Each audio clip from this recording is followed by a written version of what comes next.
तो देखिए, सुबह सुबह ही एचएएल के शेयरों में एक जोर का झटका लगा। करीब करीब 6% की गिरावट। इसी ने इसे आज मार्केट का सबसे बड़ा टॉकिंग पॉइंट बना दिया। आप कह सकते हैं एक तरह से एक्सीडेंट ऑफ द डे हो गया। तो सवाल यही है कि भाई अचानक ऐसा क्या हो गया? इतनी बड़ी गिरावट आई तो आई क्यों? चलिए इस पूरे मामले की तह तक चलते हैं और पता लगाते हैं कि असल में हुआ क्या है। तो हुआ ये कि सरकार ने देश की रक्षा जरूरतों के लिए नेक्स्ट जनरेशन के advanced multi role combat aircraft बनाने के लिए बोलियां मंगवाई।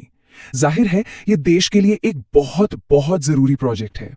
इस बोली के लिए जिन कंपनियों ने क्वालिफाई किया वो सब की सब प्राइवेट कंपनियां हैं। इनमें टाटा एडवांस्ड सिस्टम्स का नाम है, लार्सन एंड टुब्रो यानी एलएनटी है, और साथ में एक और तीसरी प्राइवेट कंपनी भी है।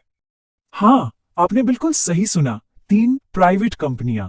लेकिन इस बहुत ही इंपॉर्टेंट लिस्ट से एक बहुत बड़ा, बल्कि सबसे बड़ा नाम गायब था। वो नाम है हिंदुस्तान एरोनॉटिक्स लिमिटेड यानी हैल। जी हां, देश की इतनी बड़ी सरकारी डिफेंस कंपनी इस बोली के लिए क्वालिफाई ही नहीं कर पाई। ये वाकई में चौंकाने वाली बात है। तो देखिए, इस टेंडर में एक बहुत ही खास शर्त थी। शर्त ये थी कि जिन कंपनियों के पास पहले से ही बहुत ज्यादा पेंडिंग ऑर्डर्स हैं, मतलब जिनका ऑर्डर बैकलॉग बहुत बड़ा है, उन्हें इस बोली में नहीं लिया जाएगा। और आपको पता है हेल का ऑर्डर बैकलॉग कितना बड़ा है? 2 लाख करोड़ रुपए से भी ज्यादा। सोचिए, यही भारी भरकम आंकड़ा उनके लिए एक तरह से मुसीबत बन गया। तो अब आप समझ रहे हैं ये कैसा पैराडॉक्स है। एक तरफ तो एचएएल के पास इतने सारे ऑर्डर हैं जो दिखाता है कि कंपनी कितनी सफल है, लेकिन दूसरी तरफ टेंडर की शर्त यह थी कि कंपनी के पास नए बड़े ऑर्डर को फटाफट पूरा करने की ताकत होनी चाहिए, और एचएएल का यही जबरदस्त ऑर्डर बैकलॉग इसी शर्त पर उन्हें ले डूबा। ये प्रोजेक्ट कोई छोटा मोटा नहीं है। प्रोटोटाइप बनने के बाद पूरे 120 जेट्स का ऑर्डर दिया जाएगा। आप समझ सकते हैं कि ये कितना बड़ा ऑर्डर है।